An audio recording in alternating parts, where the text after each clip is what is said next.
This is a how-to episode on voluntary unemployment, underemployment, and imputed income. Now, these issues come up when we are discussing either spousal support and or child support. So let me give you an example of what we are really discussing, and then we'll dig into the various concepts and break it down in terms of how the law applies these concepts in alimony as well as child support. So let's say that we have Eric and Melanie Wolfe, our hypothetical divorce clients, and we're discussing alimony. And as listeners and or viewers would recall, we really are going to look at some of the income of the parties. Let's say that Melanie has been a stay-at-home mom, and they have a 5-year-old. What happens when Eric says Melanie is capable of earning income? She earned substantial income before our child was born, and the child is now at kindergarten, so she can work while the child is at school. Or in another circumstance, let's say that Melanie is working part time and she is earning substantially less than what her degree or her previous employment would suggest. Or another example is Eric just quits his job. He gets a bad case of what I call divorce flu. And he says, listen, I'm not going to earn substantial income and have Melanie sharing that. So I'm just going to quit my job, or I'm going to go become a raft guide when I was a lawyer. And no offense to raft guides, they don't make as much money, generally speaking, as lawyers. What happens in those circumstances? The court is going to impute or apply potential income for Eric or Melanie in either of the circumstances. And the concept is called voluntary unemployment. So if someone is deciding not to work, or they are underemployed, they're working and they're making less than what they could. In the circumstance of alimony, we do have these general guidelines and provisions for what happens in that circumstance. And the law says if a party is voluntary unemployed or underemployed, maintenance should be calculated based on a determination of the potential income of that party. And as listeners will recall, there is this formula. So the concept, and if you get into the net spendable income, or rather the reasonable needs of Melanie, if she's claiming maintenance, then when she says my spend is, I need $10,000 a month, her potential income would reduce that gap. Now, there are circumstances in which, let's say Melanie is the party that we're looking at as the voluntarily unemployed or underemployed party. In what circumstances is there an exception to imputing? The law does provide that Melanie will not be deemed underemployed if the employment is temporary and is reasonably intended to result in higher income within the foreseeable future. If she's in a training program, if she's doing some sort of apprenticeship, or there's some sort of program that she is doing, and we'll talk more about that in another circumstance, but really if she's learning and the idea is that she's going to result, or it's going to result in higher income, then for the time being, whatever she's making at that particular time is what it is. Okay. The other circumstance is if someone is taking care, if Melanie is taking care of a child less than 30 months. So a newborn, the law does provide that newborns or children, toddlers up to the age of 30 months. Now, remember that because as we get into the child support threshold or age is actually different. It's 24 months. And it's an unusual kind of a little wrinkle in the differences between maintenance and child support. It could be an oversight by the legislature. In any event, the law for maintenance says 30 months. And then also if a party or parent is incarcerated for a year or more, in that circumstance, we're not going to impute income to Melanie if she is in jail or is in prison.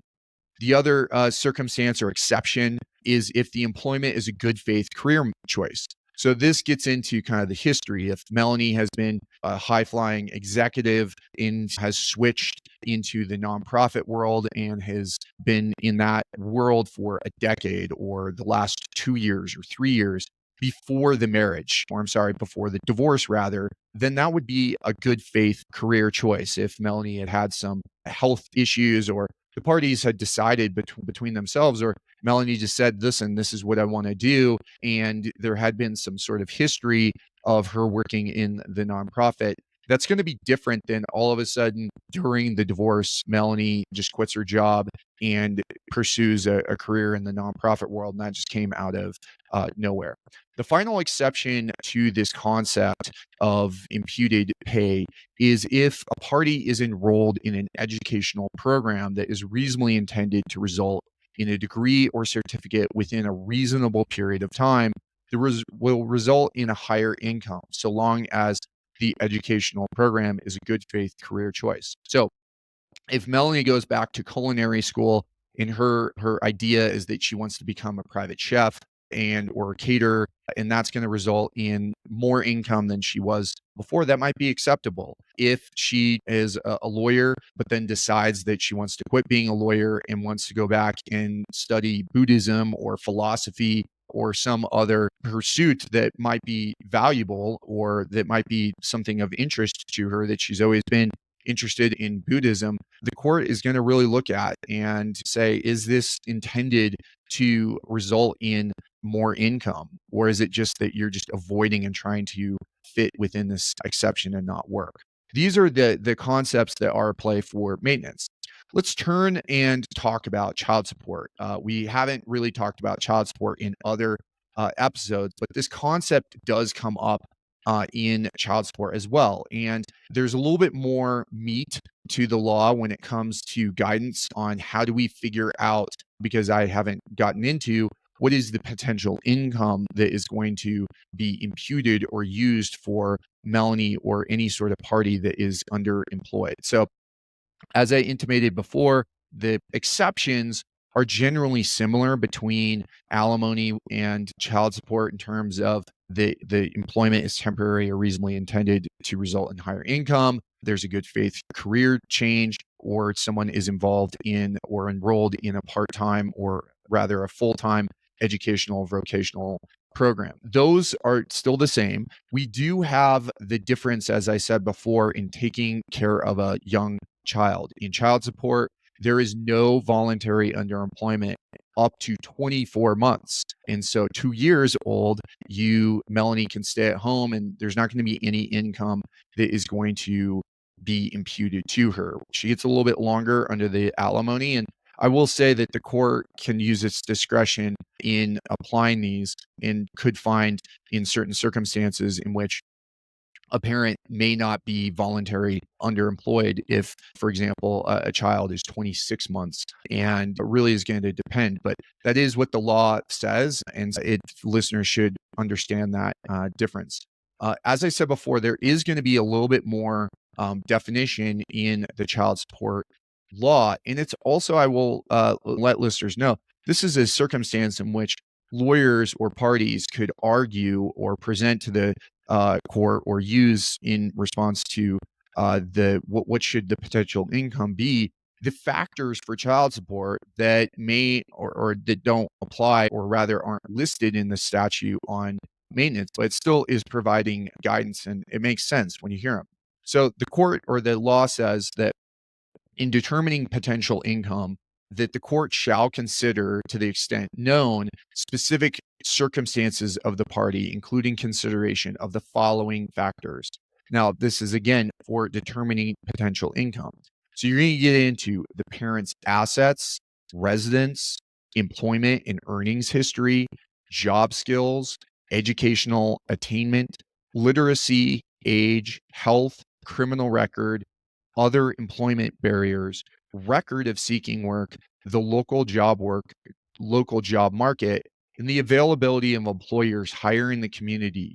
So these factors, they make sense. So if you're up in Aspen and you work in a particular industry that doesn't exist in Aspen, and you can't work remotely, that might be relevant, or that is going to be relevant for the court in determining the potential income. But likewise, we have in Aspen, where I currently am recording this, we have a high cost of living. And so the entry level positions are generally higher than minimum wage. And so we're going to really look at the local wages as well as the market. And so You're going to get into the history. And so one might look at the Social Security earnings of a party. So if Melanie worked before taking time off or not working during the marriage, that's going to be relevant as opposed to where she never worked. And if Melanie is 55 and has a 20-year gap in working, that's going to be substantially different than Melanie at the age of 30, who had has a college degree and took some time off for young children, and now they have a 3 and a 4-year-old. Those circumstances are going to really matter, and so you get into potential expert witnesses. We sometimes will hire vocational rehabilitation experts or vocational evaluators, and their job is to look at what the prevailing wages are in a particular industry, the options that are available for a party like Melanie, and will say that based on the U.S. Department of Labor Bureau of Statistics, and the court can, under the law, take into consideration. And you can go to the website of the U.S. Department of Bureau of Labor, and you can look at how much does a real estate broker make, or how much does a software executive, and so on and so forth. They have reams of data, and these experts will interview Melanie, look at what her earnings history is, and opine about how much she could potentially earn. Those are the circumstances. The last thing I will say is that there can be special, unique circumstances, such as a child that has special needs that a parent needs to take care of. There is law suggesting that Melanie may not be imputed or required to work full time, and likewise for Eric if he's staying at home. And there could be other circumstances taking care of elderly parents, or there might be some sort of mental or physical handicap for one of the parties. All of those things are going to come into play.